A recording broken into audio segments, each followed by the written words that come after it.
प्रात काल उठ के रघुनाथा, मात पिता गुरु ना वही माथा। प्रात काल उठ के रघुनाथा, मात पिता गुरु ना वही माथा। ये तो रघुनाथ जी का एक नियम था, लेकिन व्यक्ति को अपने जीवन में एक नियम जरूर बनाना चाहिए। सुबह उठते ही उस नियम का पालन पहले किया जाए, उसके बाद आदि आदि कार्यों को किया जाए। ये एक नियम होना चाहिए। एक व्यक्ति था एक गांव का, कथा में पहुंच गया। कथा में व्यास जी बोल रहे थे कि अपने जीवन में कोई एक नियम बना लो, क्योंकि महाभारत के अनुशासन पर्व में भीष्म पितामह कहते हैं यदि 12 साल तक किसी एक नियम का पालन किया जाए तो 12 वर्ष में वो नियम जो है सिद्ध हो जाता है। 12 साल तक बेनागा एक नियम का पालन करो।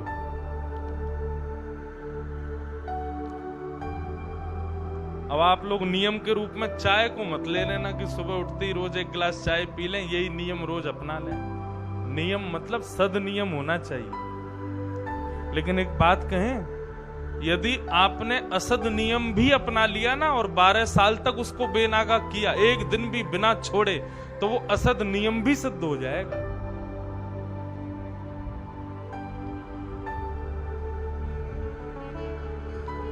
तो एक व्यक्ति कथा में पहुंच गया, कथा में जाकर के बैठा तो कथा में व्यास जी कह रहे थे एक नियम बना लो कोई भी, तो नियम से सिद्धि प्राप्त होती है। चल गो भैया, निकल लो, अरे भैया कितना बड़ा।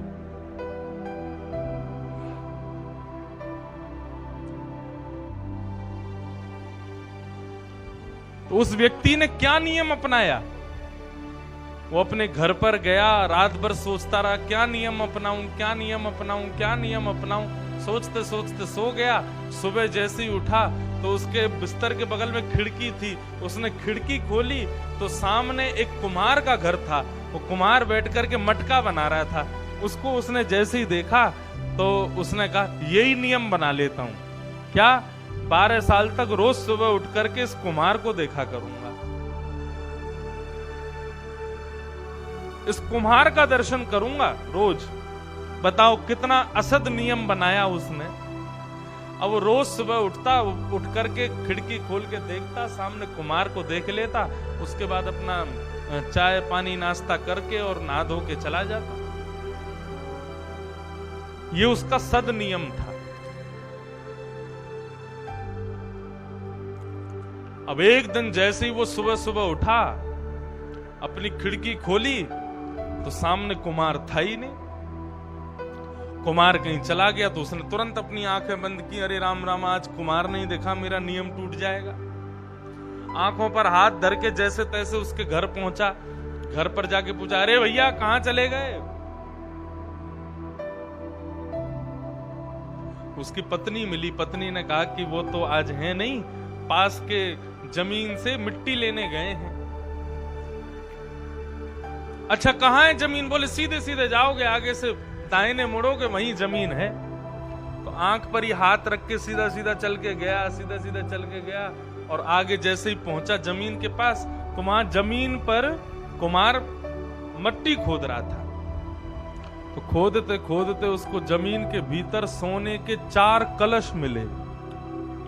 अब 4 कलश जैसे ही उसको मिले गड़े हुए तो उसने कहा, अरे वाह वाह वाह, 4 सोने के कलश मिल गए, अरे जल्दी से इनको ठिकाने लगा लूं, कोई देख ना ले मुझको, क्योंकि किसी ने यदि देख लिया तो उसको देना पड़ जाएगा।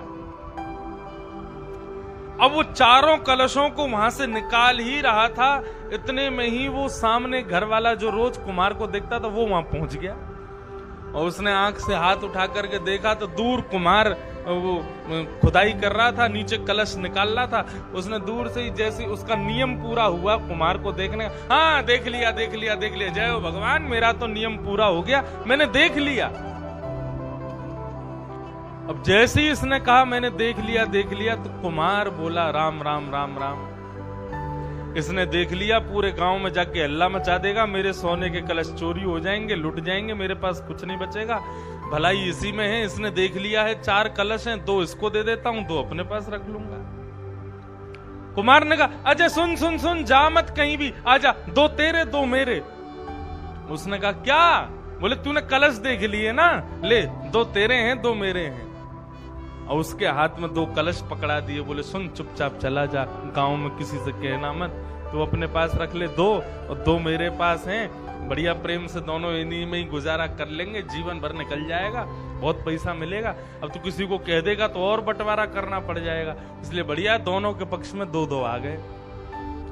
और कुमार तो ऐसा कह के चला गया, लेकिन वो व्यक्ति सोचने लगा, मैंने इतना दूषित नियम अपने जीवन में बनाया कि रोज एक कुमार को मैं देखूंगा, और मेरे उस नियम का प्रभाव ऐसा हुआ कि आज मुझे 2 सोने के कलश मिल गए। यदि मैंने अपने जीवन में कोई सदनियम बनाया होता, कुछ अच्छा नियम बनाया होता, तो आज मुझको ना जाने क्या प्राप्त हो गया होता। इसलिए बंधुओं, एक ना एक नियम जीवन में जरूर बनाओ। जैसे जब तक हनुमान चालीसा का पाठ नहीं कर लूंगा तब तक जल भी पान नहीं करूंगा, ये एक सदनियम है। जब तक सूर्य नारायण भगवान को प्रणाम नहीं कर लूंगा तब तक नाश्ता नहीं करूंगा, ये एक सदनियम है। अपने माता पिता गुरु के चरणों में दंडवत लेट करके जब तक प्रणाम नहीं कर लूंगा तब तक आज के दिन की शुरुआत नहीं करूंगा, ये एक सदनियम है। बंधुओं, आज से ऐसे ही एक एक सदनियम खुद भी बनाओ, अपने पति के भी बनवाओ, अपनी पत्नी के भी बनवाओ, और सबसे ज्यादा जरूरी अपने बच्चों से भी एक एक सदनियम करवाओ। सुबह उठते ही बच्चों को सिखाओ, बिस्तर से बालक जैसे उठे, उठ करके मुंह हाथ धो करके सारे बड़े लोग जितने भी घर में हैं सबके पांव छूने के लिए जाओ। आजकल बच्चे पांव छूना भूल गए, जांग छूते हैं, पांव थोड़ी छूते हैं। राम राम ऐसे करते हैं, एक हाथ से पांव छू लेते हैं। नहीं, ये विधान नहीं है। सबसे छोटा प्रणाम क्या है? दोनों हाथ चरणों से छुआ करके और फिर माथे से लगा के हृदय से लगाना। ये माथे से हृदय से क्यों लगाते हैं हम लोग? हमारे जीवन को 2 ही चीजें दूषित करती हैं, एक तो मति, दूसरा मन। हम बड़े जनों के चरणों में आशीष लेते हैं, उनके चरण छू करके पहले तो मति में लगाते हैं, हे बड़े लोग, हे हमारे दादाजी, हे हमारे पिताजी, हे हमारे गुरुजी, हम आपके चरणों में प्रणाम करते हैं। और सिर से लगाते हैं मतलब हमारी मति सुधारो, और फिर हृदय से लगाते हैं मतलब हमारा मन सुधारो। लोग आज विचित्र हो गए, बस पैर छू लेते हैं, ना उसको माथे से लगाते ना उसको मन से लगाते, अलग ही हो गया। सबसे बढ़िया नियम क्या है?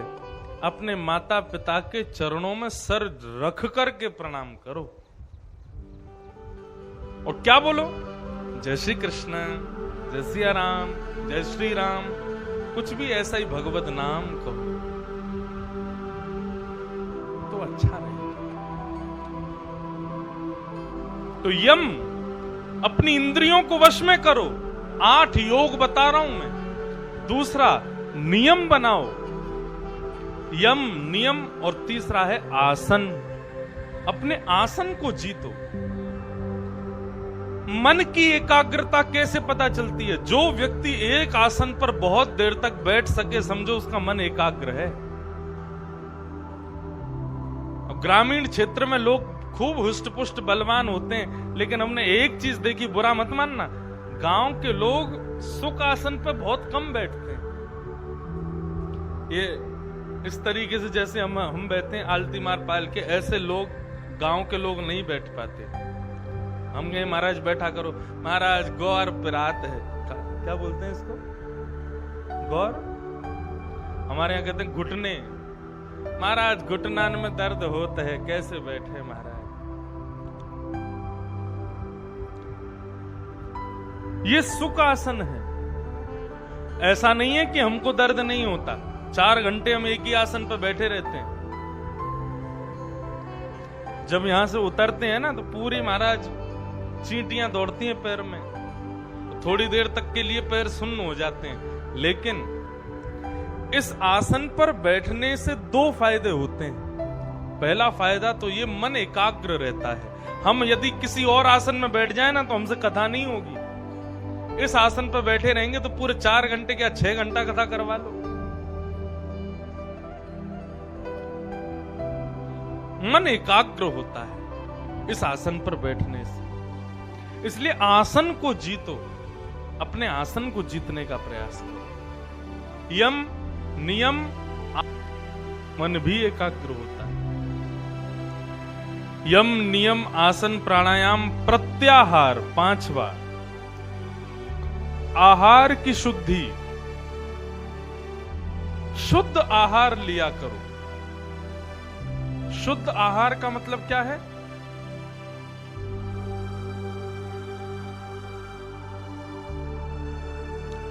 शुद्ध आहार का तात्पर्य है वही भोजन करना है जो भगवान को भोग लग सके। भगवान को बिना भोग लगाए कुछ भी नहीं खाना है। भगवान को बिना भोग लगाए कुछ भी नहीं पाना है। जब तक भगवान भोग नहीं लगे तब तक उसको स्वीकार नहीं करना। और भगवान के भोग में वही वस्तु जानी चाहिए जो भोग लगने योग्य हो। प्याज लहसुन का भगवान को भोग नहीं लगता, और यदि भगवान को भोग नहीं लगता तो हम क्यों खाएं? हमको भी नहीं खाना चाहिए। कभी जभी की बात अलग है, कभी कभी हो जाए तो ठीक है, नहीं तो प्रयास करो नित्य ठाकुर जी का भोग लगा के खाओ और भोग में वही वस्तु पाओ जो ठाकुर जी को भोग लग सकती है।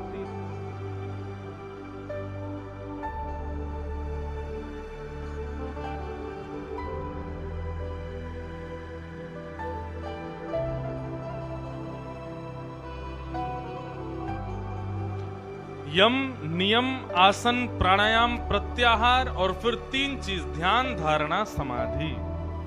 आप केवल 5 चीजें अपने जीवन में ले आओ। यम नियम आसन प्राणायाम प्रत्याहार, ये 5 यदि आ गए तो 3 आपके जीवन में अपने आप आ जाएंगी। ध्यान धारणा और समाधि। ये अष्टांग योग के बारे में भगवान कपिल ने मैया को बताया। अंत में भगवान से मैया ने एक प्रश्न किया और मैया यही बात कह रही हैं कि प्रभु, मुझे आपके द्वारा दिए गए ज्ञान से केवल एक बात समझ में आई। और क्या समझ में आया? क्या समझ में आया?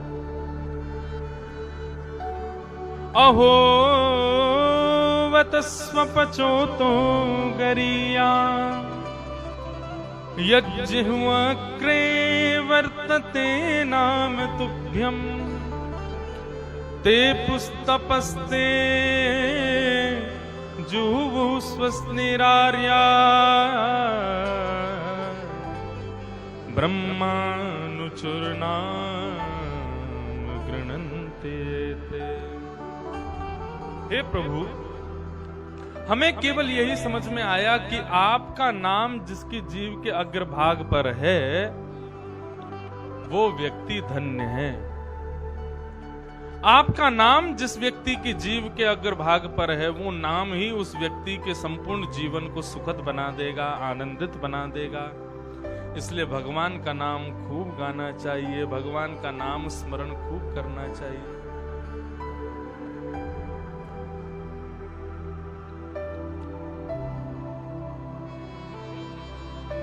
राम नाम गाओ।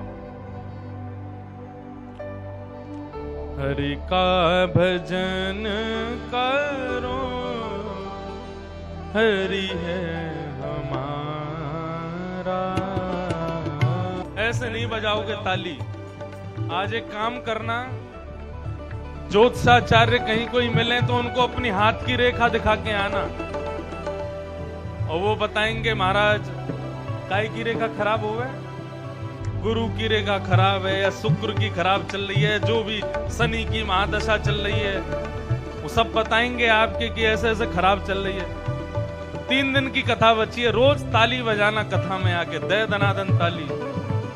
और फिर कथा जब पूरी हो जाए उसके बाद जाके दिखाना, बोले अब क्या है भैया, बोले भाग्य की रेखा खुल गई तुम्हारी, सब बढ़िया हो गया है। महाराज ये हाथ की रेखा बदल जाती है ठाकुर जी के कीर्तन में करताल बजाने से, इसलिए भाव से भुजा उठा के ओहो हरे कृष्ण कृष्ण कृष्ण हरे हरे, हरे कृष्ण कृष्ण कृष्ण हरे हरे, हरे राम राम राम हरे हरे, हरे राम राम राम हरे हरे, हरे कृष्ण कृष्ण कृष्ण हरे हरे, हरे कृष्ण कृष्ण कृष्ण हरे हरे, हरे राम राम राम हरे हरे, हरे राम राम राम हरे हरे, हरे कृष्ण कृष्ण कृष्ण हरे हरे, ओ हरे राम राम राम हरे हरे, हरे राम राम हरे हरे, ओ हरे कृष्ण कृष्ण कृष्ण हरे हरे, हरे कृष्ण कृष्ण हरे हरे, हे हरे राम राम हरे हरे, हरे राम राम हरे हरे, ओ हरे कृष्ण कृष्ण कृष्ण हरे हरे, हरे कृष्ण कृष्ण हरे हरे, हरे राम राम हरे हरे, हरे राम राम हरे हरे, ओ हरे कृष्ण कृष्ण कृष्ण हरे हरे, हरे राम राम हरे हरे, हरे राम राम हरे हरे, ओ हरे कृष्ण कृष्ण कृष्ण हरे हरे, हरे राम राम हरे हरे, ओ हरे कृष्ण कृष्ण कृष्ण हरे हरे, हरे राम राम हरे हरे, हरे कृष्ण कृष्ण हरे हरे, हरे राम राम हरे हरे, जय जय श्री राम।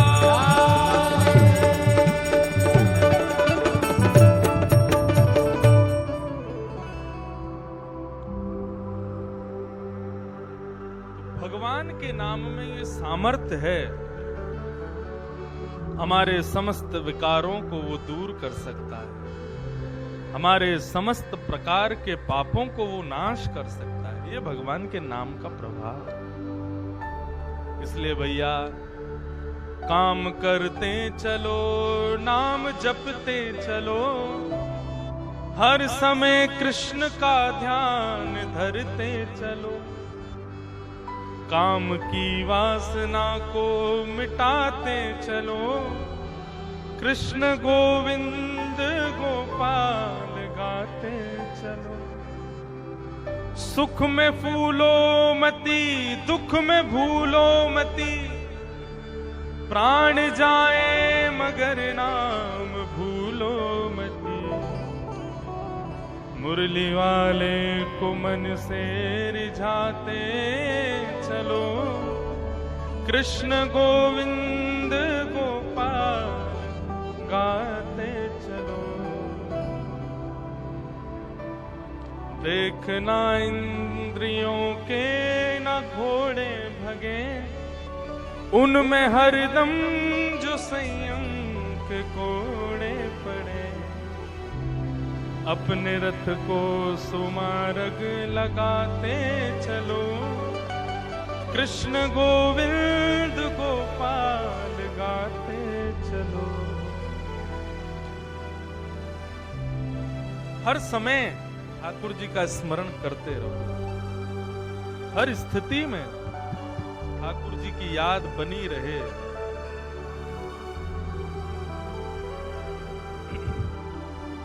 इस प्रकार कपिल भगवान ने अपनी माता देवहूति को ज्ञान उपदेश किया और देवहूति माता संपूर्ण ज्ञान युक्त होकर के सिद्धता नाम की नदी बनकर के बहने लगी। और भगवान कपिल जहां गंगा सागर में जाकर के विराजमान होती हैं, वहां जाकर के विद्यमान हो गए। सारे तीर्थ बार बार, गंगा सागर एक बार, ऐसे गंगा सागर में भगवान कपिल विराजमान। बोलो कपिल भगवान की जय।